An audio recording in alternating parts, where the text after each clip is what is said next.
They said his sword was cursed, that it whispered in the rain and sang when it tasted blood. But when the ronin knelt beside the dying fire and laid the blade across his knees, what he heard was not hunger. It was a woman's voice, faint and familiar, calling his name as if she had been waiting for centuries. The steel reflected her face, soft, tragic, impossible. Her eyes were the color of the moon he once swore to protect. He did not speak, he only listened. The wind outside the hut bent the bamboo in reverence, and for a moment the night forgot its darkness. He had forged the sword himself years ago, from the remnants of a battlefield where even the crows refused to feed. Each strike of the hammer had felt like atonement, each drop of sweat like confession. But now, as he traced the blade's edge, he saw her there again, the woman he killed under orders, the one whose death had earned him his title and his curse. "Do you remember me?" she whispered from within the metal. "Or have the years buried what your honor could not?" The ronin closed his eyes. The fire hissed. Somewhere in the forest, a single blossom fell before its season, and the steel grew warm against his skin, as though the blade itself had begun to breathe. Every blade carries a story, some of glory, some of regret, and some that refuse to end. This one was forged from guilt and tempered by love, strong enough to wound eternity. If this story stirs something inside you, subscribe to Reimagined Orient. Every day we uncover another legend from the East. Tales of devotion, loss, and the ghosts that memory refuses to bury. Leave a like to keep the lanterns burning, and tell us in the comments, from which city do you listen to the wind tonight? Now let us return to the fire where the blade first spoke. Chapter 1. Ash and Moonlight. The ronin's name had many spellings and no home. In border towns they called him Sora because he looked at the sky instead of men. In the capital, whispers named him the Emperor's Mistake. He answered to none of these. He carried a single possession that did not change with rumor, the blade he had folded from battlefield scraps, quenched in mountain snow, polished until it held a winter inside it. He slept with it across his knees the way a widower might sleep beside a memory. He had forged the sword in a village that no longer existed, beating iron while cicadas screamed like a chorus of small deaths. The old smith warned him that metal remembers the hands that guide it. "Be gentle," the smith said, "or it will learn your cruelty." Sora was not cruel, only obedient. Obedience is a quiet knife. On the day the blade took its final shine, news arrived. A magistrate had condemned a shrine maiden for refusing to bless a war. The order came down like snow, soft to see, heavy to bear. Sora was chosen to carry it out. Her name, then, had been Hana. She stood in the shrine yard, with sleeves like white wings, and eyes that did not look away from the man sent to end her. She did not argue. She sang. The words were older than the gate, older than the moss in the eaves. Sora felt the song climb the inside of his ribs and take a seat there, patient as a guest. He drew the new blade because he could not refuse. When it was done, the air smelled like tea leaves and rain. He cleaned the sword until it forgot the reflection of her throat. He made sure he forgot as well, or thought he did. Years later, he found himself on the road that threads between provinces like a scar. He ate what rivers gave, and slept where bamboo bent. Some nights the sword was only steel. Other nights, when fog wore the forest like a veil, he heard a single syllable in the hilt, his birth name, the one he had buried beneath vows. It was always her voice. He told himself it was wind tunneling through the scabbard's mouth. The lie kept him walking. He reached a hamlet built around a kiln that had not cooled in 3 generations. Potters fired moon-pale bowls in stacks as high as men, each glaze a different prayer. The inn took him in because travelers spend coin and stories with the same hunger. Sora offered neither. He sat near the hearth, hands folded over the scabbard, staring at the flame as if it might blink first. The innkeeper's daughter, small, bright-eyed, a ribbon in her hair the color of persimmon, brought him rice and stewed radish and asked if his sword had a name. "Blades don't need names," he said. "Everything that eats has one," she replied, and skipped away before he could call the answer back. That night, thunder assembled itself but did not speak. Sora lay on the floor under eaves that leaked a thin silver line, the sword across his knees. Somewhere beyond the shutters, a nightjar counted time the way widows count days, slowly, with attention. When Sora ran his thumb along the guard, the metal warmed as if he had pressed it to a living wrist. A whisper rose, not from the air, but from within the blade, like water remembering the river it had left. "You learn to be gentle." He did not breathe for a beat. The voice was close enough to move the hairs on his arms, far enough to make the room feel larger than travel. "Hana," he said, and the name left his mouth carefully, like a lantern crossing a narrow bridge. The fire lowered itself to an ember. In the sword's face he saw the ceiling beams, the slit of moon, and between them an outline where no light should have been, the curve of a cheek, the corner of a mouth that had forgiven him before he asked. She did not accuse him. That was the cruelty. She said, "Do you remember the pine after the rain?" He remembered everything then. The wet bark, the temple bell that refused to mourn, the taste of iron and tea and shame. He remembered the way she had looked at his hands, not his blade, as though the hands might still choose. He lifted the sword the way a man lifts an infant he has no right to touch. "What do you want?" he asked. Swords usually want blood or silence. This one wanted the middle place, speech that could cut and heal in the same stroke. "I want you to carry me back," she said. Her voice trembled like porcelain in a kiln just before it holds shape. "To the shrine, to the pine that learned my name." Sora almost laughed, but it came out like a cough. The shrine lay 3 provinces behind and 1 civil war beneath. Raiders had eaten its beams. Officials had whitewashed its memory. "There's nothing left," he said. "There is if you remember," she answered. The sword cooled in his palms, then warmed again, the way a sleeping person learns that morning has arrived. Outside, the kiln sighed. A pot cracked softly, a bowl surrendering to the idea of a mouth. In the next room, the innkeeper's daughter whispered a lullaby to a cat that would not learn sleep. Sora stood. The floorboards complained. He wrapped the scabbard, tied the knots he had learned as a boy, and bowed to a room that would not notice the courtesy. He left coin, more than the meal cost, under the rice bowl. At the threshold, the rain began.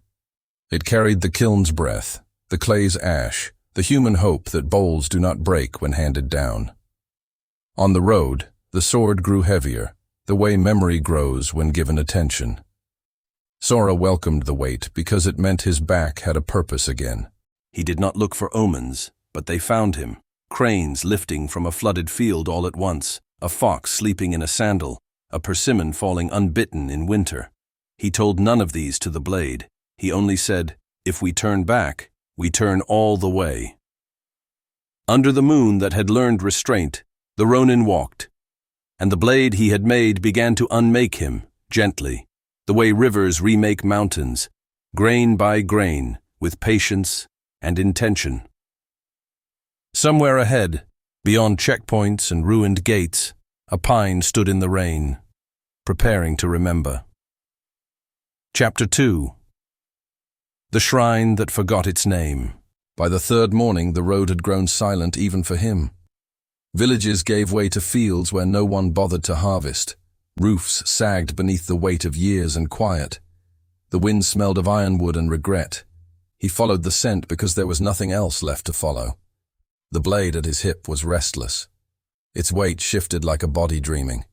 When he stopped to drink from a roadside spring, he caught a shimmer in the surface.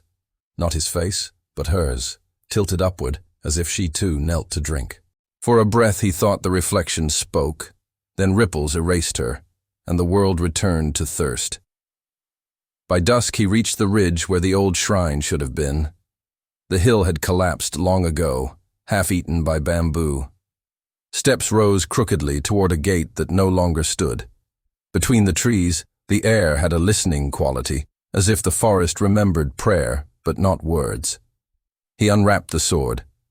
Moonlight slid along its length, turning silver into the pale blue of a vein. The voice came without warning, soft, near his ear. Here. Sora climbed what remained of the path. Each stone shifted under his feet, as if uncertain whether to hold him. The shrine's foundation lay broken open, its offering table drowned in moss. One pine survived, twisted but alive, roots gripping the earth like stubborn memory. Beneath it lay the remains of the post where her blood had fallen. He knelt. His knees sank into damp soil, cold and familiar. "I came back," he said. His breath left in small clouds. "Tell me what I'm to do." "Listen," the blade whispered. He closed his eyes. Rain began, a thin, deliberate rain, the kind that doesn't end storms but announces them. Each drop struck leaf, stone, skin. Beneath the rhythm he heard something deeper, a pulse rising from the ground. The pine was breathing, its trunk creaked softly, and the moss at its base moved as if exhaling. From the roots a faint light seeped upward, a colorless glow that made shadows look guilty. Sora laid the sword before the tree. The metal shimmered, releasing a whisper that thickened into tone. Neither wind nor word, but the beginning of song. The pine responded, branches swaying though the air was still. The light gathered at its roots, weaving through the grain of the wood until the outline of a woman appeared in its bark. She was not whole. Time had erased half of her, but what remained looked back at him with calm recognition. "You kept my voice," she said. Sora bowed his head until the hilt touched the earth. "I tried to forget. It followed anyway." Her image flickered like flame seen through tears. "Memory is not punishment," she said. "It is the path home." He lifted the blade again. Its edge hummed low, resonating with her words. For a moment the years between them collapsed. The orders, the blood, the exile. He saw himself young, kneeling before the same pine, promising to serve justice even when it looked like cruelty. He saw her eyes as he drew his sword the first time, full of forgiveness she had not yet spoken. The vision broke. The glow dimmed. The forest returned to gray. Only the rain remained, steady, tireless. Sora stayed kneeling long after the light faded.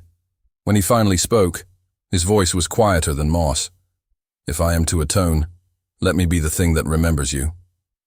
The pine rustled once, and a single needle fell across the blade. It landed without sound, and the metal absorbed it like ink into paper. The sword darkened, its sheen deepening to the color of storm water. Then came her answer, soft, almost kind.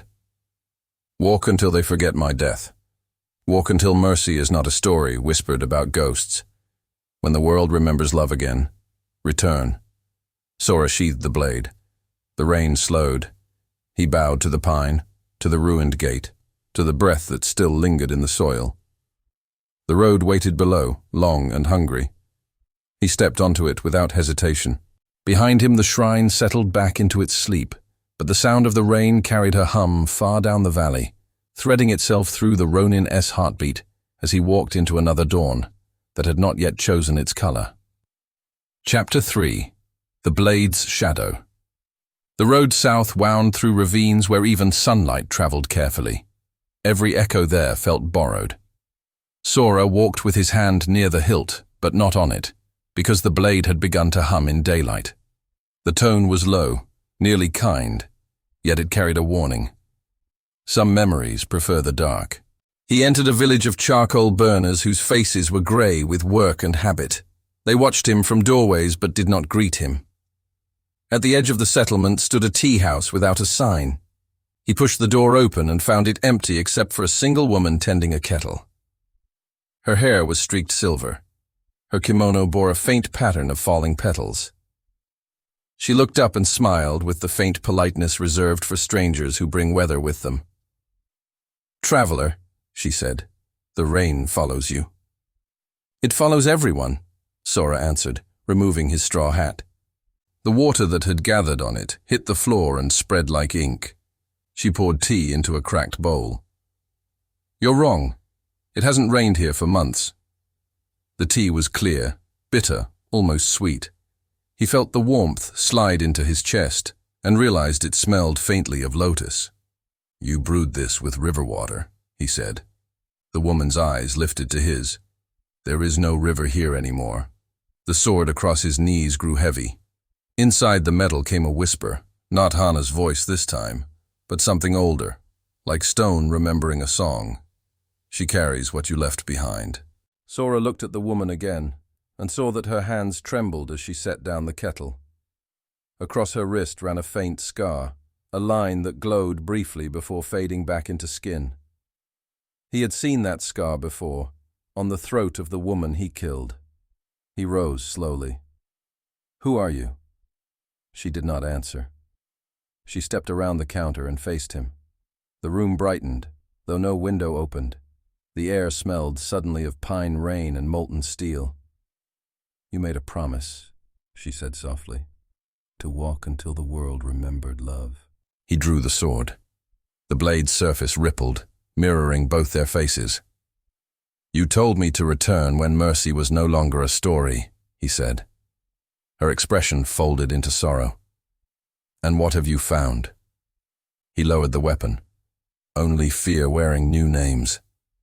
The light around her pulsed. Then we keep walking. He blinked, and she was gone.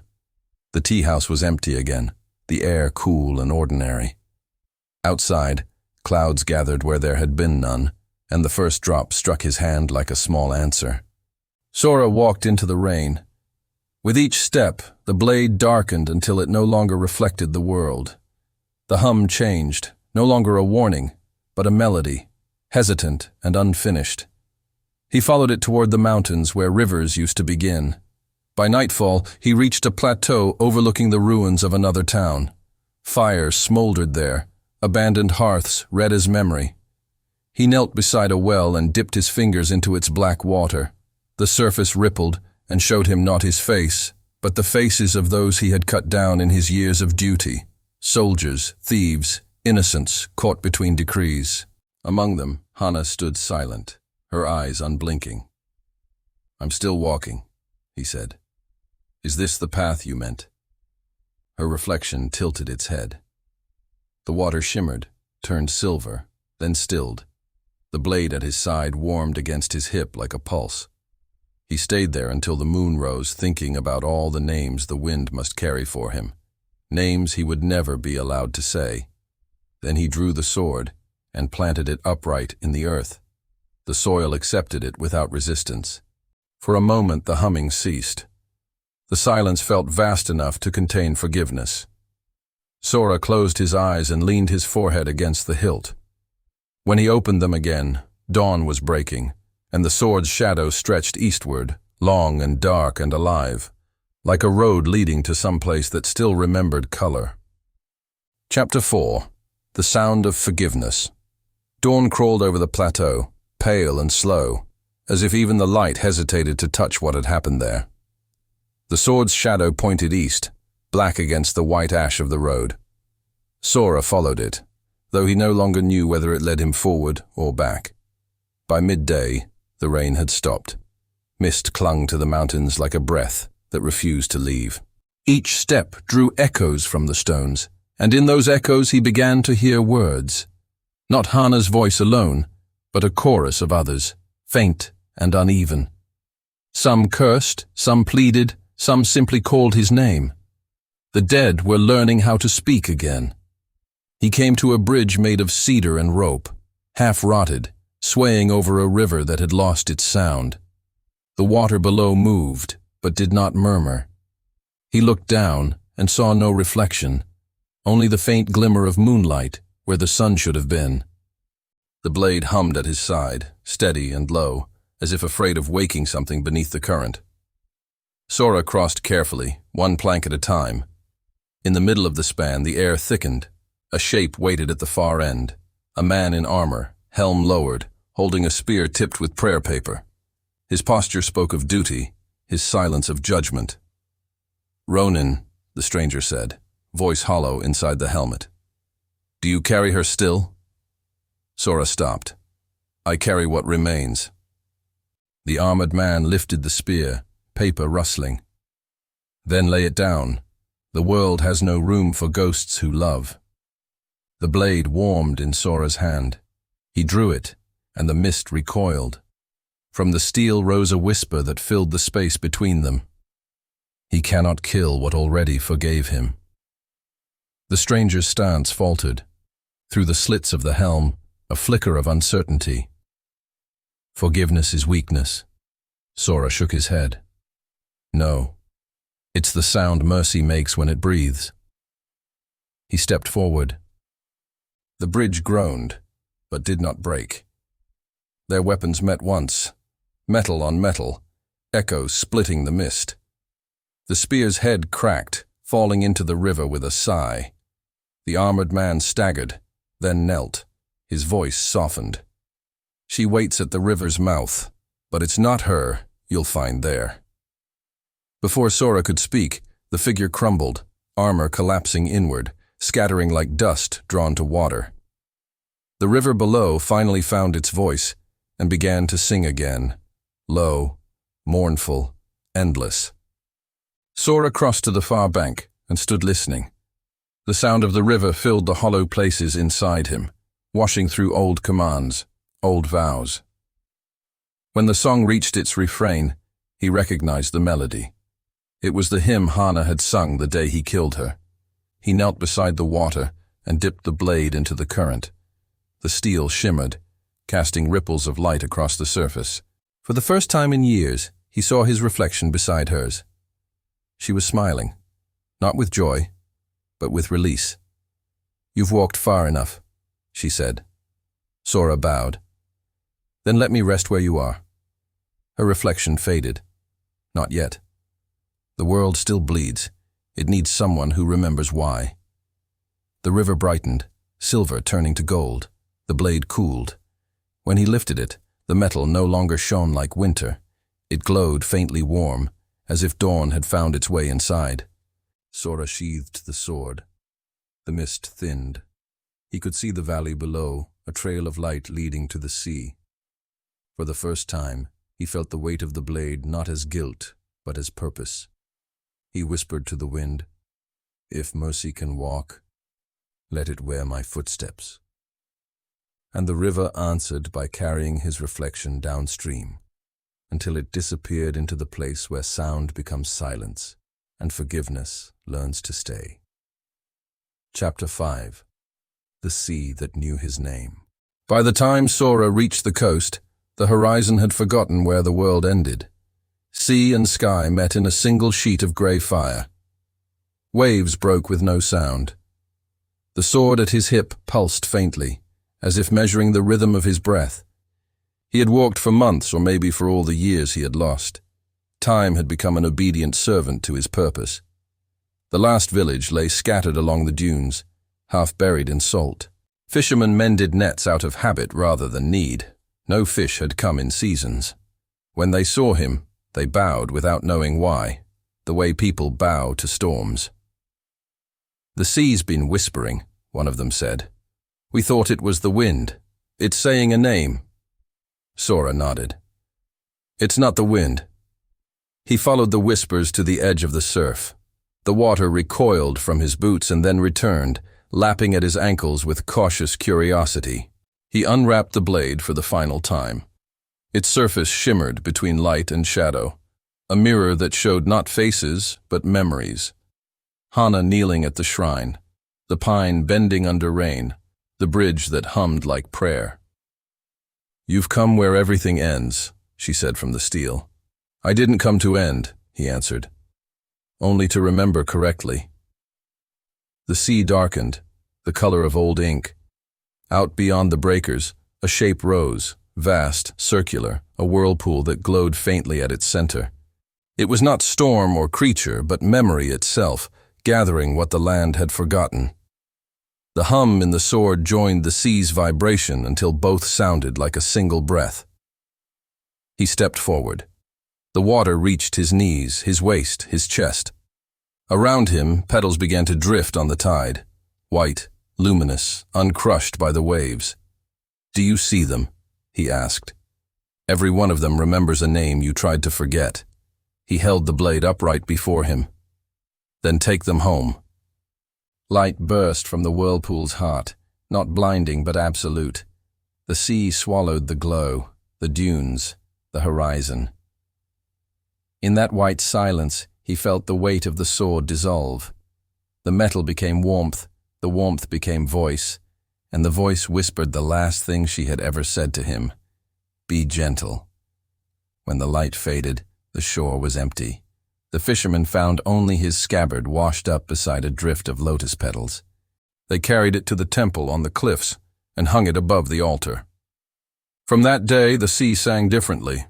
Some nights, when the moon hid its face, the water gleamed silver for a moment, and travelers swore they saw two figures walking the tide, one in armor, one in light, leaving no footprints behind.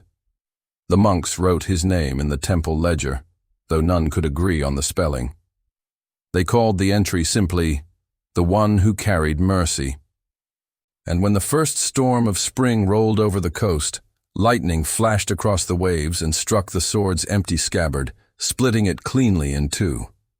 The halves fell open like hands releasing prayer. The next morning, the sky was blue again for the first time in 100 years. Closing. The One Who Carried Mercy. They say the sea remembers everything it forgives. Each wave that touches the shore carries a name worn smooth by distance, names of warriors, lovers, ghosts, and those who tried to be all three. Somewhere among them, the name of the ronin still drifts, light as a breath, patient as the tide. When fishermen cast their nets, they whisper a single promise: "Be gentle." And on quiet nights, when the moon hides behind cloud and the horizon loses shape, the water glows faintly silver. The elders say that when mercy walks again, a man and a woman moving together where footprints cannot last. If you listen to the sea, you might hear it too, the sound of a sword sheathing itself, the sigh that follows forgiveness. And if you close your eyes, perhaps you'll understand what he did, that love, once remembered, is the sharpest blade of all.